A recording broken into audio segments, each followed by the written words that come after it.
This is not night vision. It is not a grainy trail camera image or a blurry screenshot pulled from a shaky handheld video. What just came out of Skinwalker Ranch is clear. Daylight clear. The kind of clear that removes every argument that has ever been made about ambiguous evidence and replaces it with something that has to be looked at directly and answered directly. No filters, no enhancement, no excuses. This footage just came out and the conversation it is starting cannot be stopped. Subscribe and watch every second. There is a specific and well-established pattern to the visual evidence that Skinwalker Ranch produces and that the investigation has been documenting across its broadcast seasons. The pattern is one of partial resolution, footage that captures something real and anomalous, but that captures it at a distance, in conditions of reduced light, through camera systems whose sensitivity is being pushed to its operational limits in order to detect phenomenon that the ranch's active zones produce at the boundary of what any instrument can cleanly document. This pattern is not accidental, and it is not a production choice. It reflects the genuine operational reality of documenting phenomenon at a location whose most significant activity occurs at night,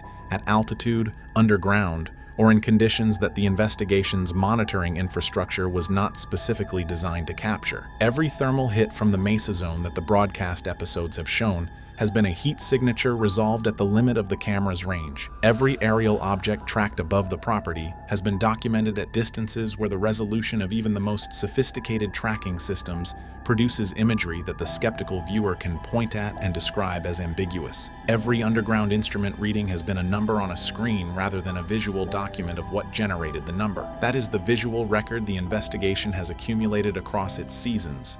Extraordinary in its evidential significance, limited in its visual clarity, and consistently vulnerable to the ambiguity arguments that the skeptical community has applied to it with a persistence that the investigation's instrument data has never been able to fully overcome in the court of public opinion. The footage that just came out is different from that record in a way that cannot be overstated. It is different not in the category of phenomenon it documents. The phenomenon is consistent with what the investigation has been tracking across its seasons. It is different in the clarity with which it documents it. Whatever the cameras captured in this footage was captured in conditions that produced resolution the prior investigation record has never achieved. The object is visible. Its characteristics are documentable. Its behavior during the period the cameras tracked it is recorded with a precision that the prior footage record has not produced. And the clarity of what is visible in the footage is what makes it the most significant piece of visual evidence the Skinwalker Ranch investigation has ever produced. Because clarity is the one thing the skeptical argument has never had to genuinely contend with before, it has to contend with it now. The footage did not come from a scheduled night investigation session. It did not come from a targeted deployment of monitoring equipment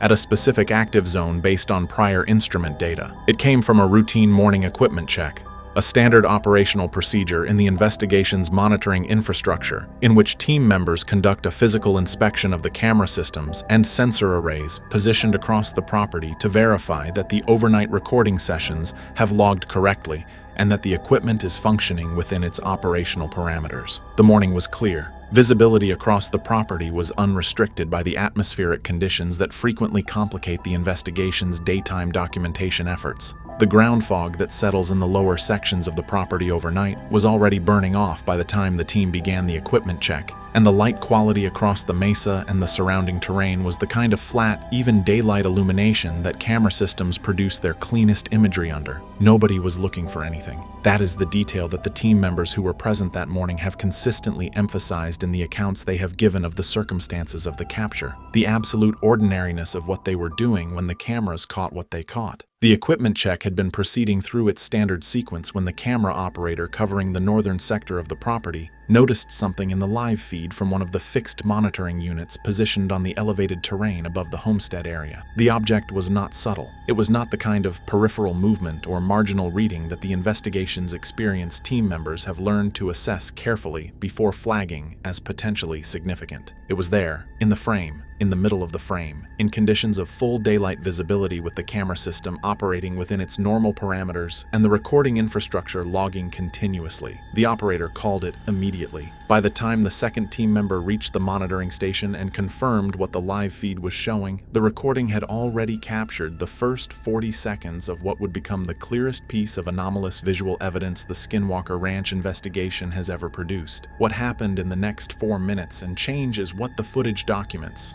And what the footage documents in those 4 minutes is what the rest of this video is going to break down completely. The object visible in the Skinwalker Ranch footage appears in the frame at the upper left quadrant of the camera's field of view and moves through the frame across the full duration of the recorded sequence, 4 minutes and 38 seconds from first appearance to the point at which the object exits the camera's coverage area. This description sounds straightforward.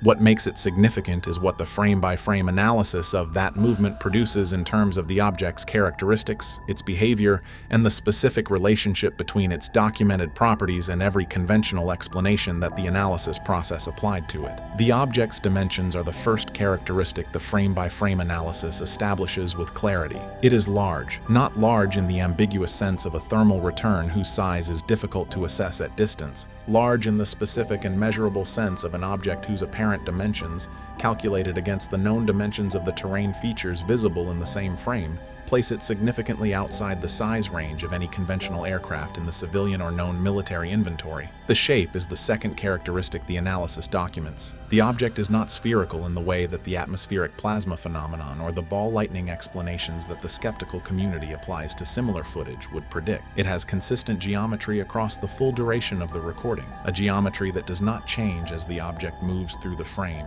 does not distort in the manner of an atmospheric optical phenomenon, and does not exhibit the irregular variation that characterizes any object whose appearance is the product of light interacting with a non-solid medium. The movement is the third characteristic and the one that the analysis process found most resistant to any conventional explanation. The object's trajectory through the frame is not consistent with ballistic movement, the curved path a projectile or a falling object produces under the influence of gravity. It is not consistent with powered aerodynamic flight, the smooth curves and banked turns of a fixed-wing or rotary-wing aircraft operating within known aerodynamic constraints. It changes direction twice during the recorded sequence. Each direction change is instantaneous in the frame-by-frame record, present in one direction in one frame, present in a different direction in the next, with no transitional frames showing the arc that any conventional flight vehicle produces when changing direction. Instantaneous direction change at the velocity the object is maintaining is not aerodynamically possible for any known vehicle. The footage documents it happening twice. Travis Taylor reviewed the footage within hours of its capture. His response to the initial viewing has been documented by everyone present during the review session and described with a consistency across those independent accounts that communicates something specific about the quality of what the footage produced in a physicist whose professional career has been built around the rigorous application of scientific methodology to exactly the class of phenomenon the footage documents. Taylor did not react dramatically. That is the first and most significant thing about his response.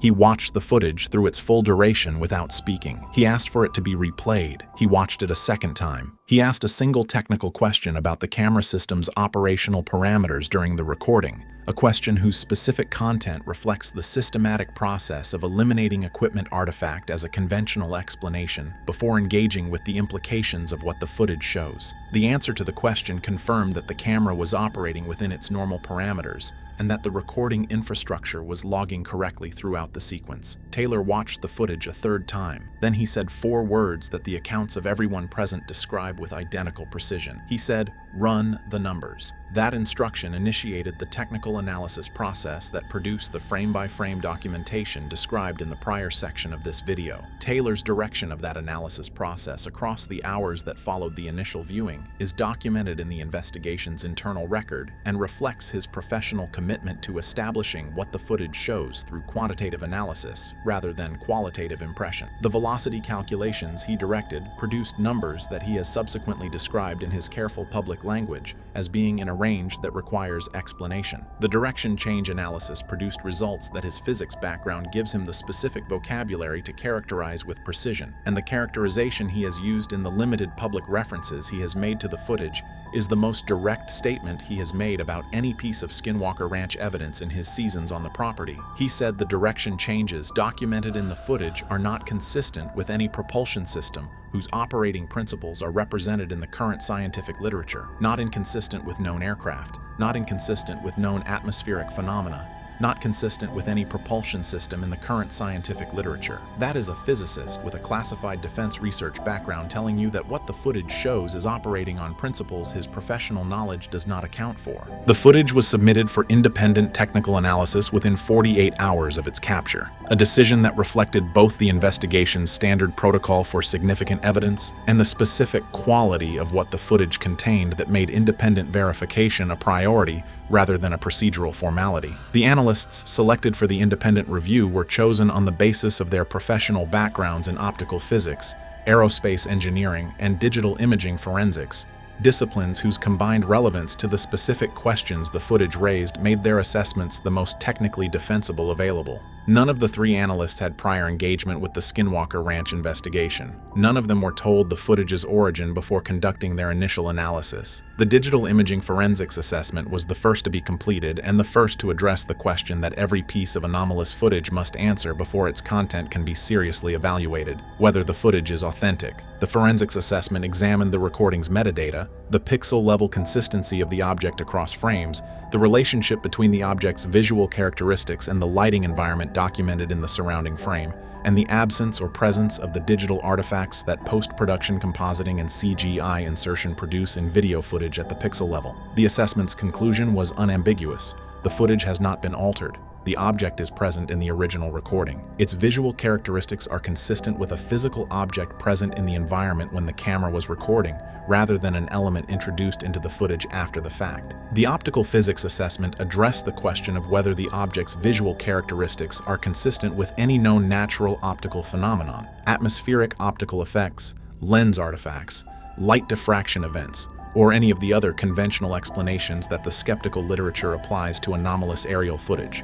The conclusion was that the object's consistency across the full duration of the recording, its behavior during the two direction changes, and its dimensional relationship to the terrain features in the same frame are collectively inconsistent with any natural optical phenomenon in the reference literature. The aerospace engineering assessment addressed the question of the object's flight characteristics and produced the finding that the investigation team's own analysis had already established: that the direction changes documented in the footage are not achievable by any known aerospace vehicle operating within known aerodynamic or propulsive constraints. 3 independent analysts, 3 disciplines, 1 conclusion: what the footage shows is real and is not explicable within any conventional framework any of the 3 analysts' professional backgrounds provided. Every piece of Skinwalker Ranch evidence that preceded this footage, every thermal hit, every electromagnetic reading, every instrument anomaly and crew medical incident and underground vibration signature, was evidence of the phenomenon's effects rather than evidence of the phenomenon itself. The instruments detected what the phenomenon did to the electromagnetic environment, to the underground geological formation, to the physical bodies of the crew members who spent time in the active zones. The cameras documented the phenomenon's outputs, the light signatures, the heat signatures, the aerial objects whose visual resolution at distance left the question of their fundamental nature perpetually open. What the clear footage provides that none of the prior evidence provided is a direct visual record of the phenomenon at a resolution sufficient to document its intrinsic characteristics rather than just its effects. And what those intrinsic characteristics: the object's consistent geometry, its dimensional scale, its response to whatever environmental or investigative conditions produce the 2 direction changes, establish about the nature of the phenomenon, is what makes the footage categorically different from everything the investigation has previously produced. The geometry is manufactured. That is the conclusion that the optical physics analysis forces on anyone who applies it honestly to what the footage shows. The object's shape is not the shape that natural processes produce. Natural aerial phenomena, plasma formations, ice crystal optical effects, atmospheric lensing events, do not produce objects with consistent geometric profiles that are maintained across minutes of movement through a changing atmospheric environment. The object in the footage maintains its geometry from first frame to last. That maintenance is the signature of construction rather than natural process. Something made it that shape, and the shape is being maintained actively rather than persisting passively. The scale is significant in a specific way that the prior footage record's ambiguity had prevented from being established. The object is large. Its calculated dimensions place it in a size category that raises specific questions about where it goes when it is not visible above the property. Questions whose most direct answer points at the underground formation that the investigation has been mapping beneath the mesa. An object of those dimensions transitioning from the airspace above the mesa to the underground formation beneath it would produce exactly the kind of surface and subsurface instrument signatures the investigation has been documenting across its seasons. The footage may not be new evidence of a new phenomenon. It may be the clearest visual documentation yet of the mechanism connecting the aerial activity above the ranch to the underground activity beneath it. Brandon Fugal's public response to the footage's release was made in a statement whose careful construction reflects the same quality of managed communication that has characterized every significant public disclosure he has made about the investigation across his years of ownership. The statement confirms the footage's authenticity. It confirms that the footage has been subjected to independent technical analysis, whose findings he describes in general terms consistent with what the analysis actually established. It confirms that the investigation is treating the footage as significant within the ongoing research program, and that the findings it produces will be incorporated into the investigation's accumulating evidence record. What the statement does not contain is as significant as what it does. Fugal does not characterize what the footage shows. He confirms that it shows something, and that the something has been independently verified as real and has been technically analyzed by qualified professionals. He does not go further than that. The specific restraint with which he manages the characterization question, stopping at the point of confirming reality and verified analysis without extending to any description of what the verified real thing is behavior that the audience that has followed Fugal across the investigation seasons will recognize as his standard approach to the most significant evidence the investigation produces. He manages the characterization of the most significant findings most carefully. The inverse relationship between the significance of the evidence and the specificity of his public characterization of it is a consistent pattern in his communication record that the most attentive viewers of the investigation have noted across multiple seasons. What it communicates about this footage is that it is in the highest category of significance that the investigation has produced, that what it shows is something whose direct public characterization carries implications that Fugal has determined require management rather than plain statement. The people who have been closest to Fugal during the period following the footage's capture and the subsequent analysis have described his private response to the findings with a consistency that indicates something specific about where he is in his relationship to the investigation's most recent evidence. He is not surprised. He is not unsettled in the way that unexpected evidence unsettles. He is the way a person is when something they have been anticipating for a long time has finally produced itself in a form that is no longer deniable. The footage confirmed something he already knew was there. What it confirmed, what the footage shows that Fugal's careful statement declines to characterize, is what the final sections of this video will address directly. The footage's public release produced a response from the institutional ecosystem surrounding the Skinwalker Ranch investigation that is itself significant evidence about the nature of what the footage documents. The response came quickly, faster than the ordinary tempo of institutional engagement with publicly released anomalous evidence typically produces, and it came from directions that the investigation's public profile alone does not account for. The UAP disclosure community, the network of researchers, former government officials, journalists, and congressional staffers whose professional focus is the intersection of anomalous aerial phenomenon and government transparency, engaged with the footage within hours of its release with a specificity of attention that reflects something about the footage's content beyond its general significance as Skinwalker Ranch evidence. The specific technical characteristics that the UAP disclosure community's most credible voices focused on in their assessments of the footage, the direction changes, the dimensional scale, the geometric consistency, are characteristics that the classified UAP evidence record, whose existence has been established through congressional testimony and intelligence community disclosures, apparently contains comparisons for. Former government officials whose prior public statements about UAP evidence have been specific and credible made references in their assessments of the footage to comparisons they were careful not to make explicit, references that communicated awareness of a classified evidence record whose contents correspond to what the Skinwalker Ranch footage documents without stating that correspondence directly. The congressional UAP oversight infrastructure whose development since 2017 has produced the most significant public acknowledgement of anomalous aerial phenomenon in government history, engaged with the footage in ways that reflect institutional awareness of its significance extending beyond the paranormal television audience the investigation normally addresses. Staffers whose professional focus is UAP evidence assessment made inquiries about the footage's technical documentation package,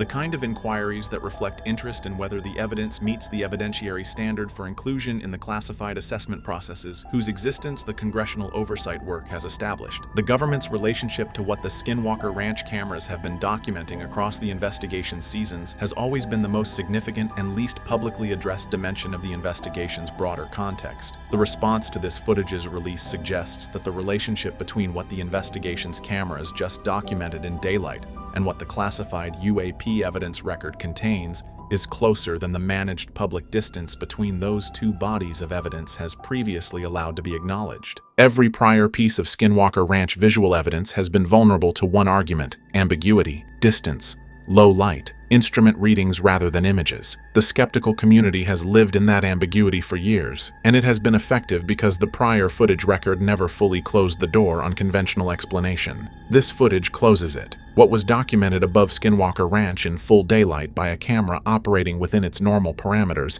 cannot be made ambiguous by distance or conditions or the limitations of night vision technology. 3 independent analysts confirmed it is real. A directed energy physicist confirmed the direction changes are not consistent with any propulsion system in the current scientific literature. Brandon Fugal confirmed its significance without characterizing what it shows, which is itself the characterization. The investigation has been asking a question for 5 seasons. The clear footage is that question being asked in a form that requires a direct answer for the first time, not an instrument reading, not a thermal signature at the limit of resolution, a clear image in daylight of something that should not be there. The answer that image demands is the conversation everything the ranch has produced has been building toward.